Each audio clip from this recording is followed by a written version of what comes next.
ചകിരിച്ചോറും ചാണകപ്പൊടിയും ട്രൈക്കോഡെർമ നമ്മൾ തന്നെ ഉണ്ടാക്കുന്നതിൻ്റെ മിക്സാണ്. ഞാനിത് ഇവിടെ ഒരുപാട് മിക്സ് ചെയ്തിട്ടുണ്ട്. ചകിരിച്ചോറ് ഒരുപാട് ദിവസം വെള്ളത്തിലിട്ട് അതിൻ്റെ പുളിപ്പെല്ലാം കഴിഞ്ഞതിന് ശേഷമാണ് നമ്മൾ എപ്പോഴും ചെടി നടാൻ എടുക്കുന്നത്. അതിനോടൊപ്പം കുറച്ച് മണലെടുക്കും. കാരണം ഒത്തിരി ഇതിങ്ങനെ ചേർന്ന് കട്ടിയാകാതിരിക്കാൻ വേണ്ടിയാണ് നമ്മൾ ഇത്തിരി മണലും കൂടെ ചേർക്കുന്നത്. ഇത് മൂന്നും കൂടെ മിക്സ് ചെയ്താണ് നമ്മൾ എപ്പോഴും ചെടി നടാൻ ഉപയോഗിക്കുന്ന മിക്സ്, പോട്ടിംഗ് മിക്സ് ഉണ്ടാക്കുന്നത്. ആവശ്യക്കാർക്ക് ഞാൻ ഈ പോട്ടിംഗ് മിക്സ് വിൽക്കാറുമുണ്ട്. പോട്ടിംഗ് മിക്സും ഒക്കെ ആയിട്ട് വിൽക്കുകയും ചെയ്യാറുണ്ട്.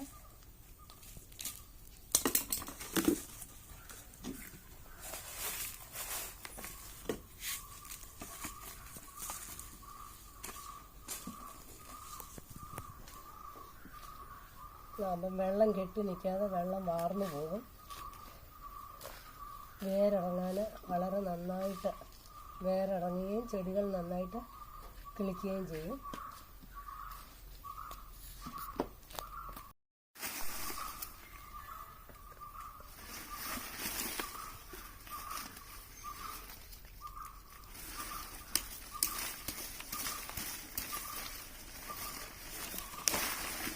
ഇത് അടത്തിയെടുത്ത് ചീത്തയായ ഇലകൾ എല്ലാം കട്ട് ചെയ്ത് കളഞ്ഞ് കുറച്ചധികം വേരുകളും കട്ട് ചെയ്ത് കളഞ്ഞതിന് ശേഷം നമ്മളിത് നന്നായിട്ട് ഒരുപാട് വെയിൽ കൊള്ളാത്ത സ്ഥലത്ത് അധികം താമസിക്കാതെ തന്നെ നമുക്കിത് നല്ല രീതിക്ക് കിളിച്ച് വരും. പഴുത്ത ഇലകൾ എല്ലാം കട്ട് ചെയ്ത് കളയുക.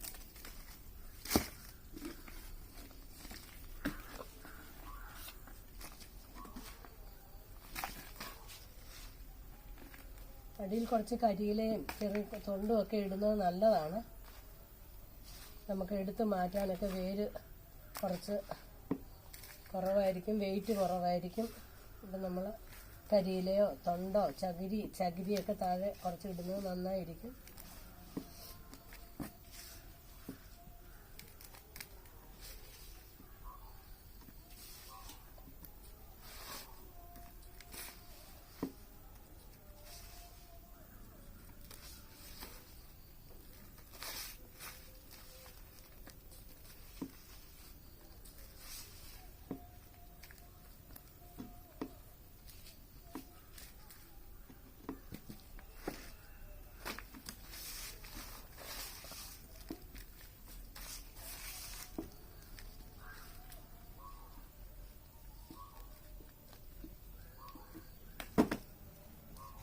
കുറേ ചെടികൾ കുറച്ച് ദിവസം ഞാനിവിടെ ഇല്ലാഞ്ഞുകൊണ്ട് ചീത്തയായിട്ടുണ്ട്. ഇതെല്ലാം റീപോർട്ട് ചെയ്ത് ഇപ്പോൾ ഒരെണ്ണത്തിൽ 2ഉം 3ഉം റൂട്ടുണ്ട്. അതെല്ലാം നമ്മൾ മാറ്റി എല്ലാം വേറെ വേറെ ചകിരിയിൽ വെക്കുമ്പോഴേക്കും നമുക്ക് നന്നായിട്ട് ഇട്ട് കണ്ടില്ല. ഇതിലിപ്പോൾ 4 എണ്ണം ഉണ്ടായിരുന്നു. ഒരെണ്ണം ഞാൻ റീപോർട്ട് ചെയ്തു. ബാക്കിയുള്ളതെല്ലാം ഇനി വേറെ വേറെ റീപോർട്ട് ചെയ്ത് ഇതിൻ്റെ ഈ വേരൊക്കെ കട്ട് ചെയ്ത് കളഞ്ഞ് വേണ്ടാത്ത ഇലയെല്ലാം കളഞ്ഞിട്ട് നന്നാക്കി വെക്കുമ്പോൾ ചെടി നന്നായിട്ടിരിക്കും. കുറച്ച് ദിവസം നന്നായിട്ട് ഞാൻ ഇതിനെ ശ്രദ്ധിക്കുക എന്നുള്ളതാണ്. അപ്പോഴേ എൻ്റെ ചെടിയൊക്കെ പൂർവ്വം അതിന് ഭംഗിയോടെ വരികയുള്ളൂ.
ചീത്തയായ ചെടികളെല്ലാം ഞാൻ റീപോർട്ട് ചെയ്തു.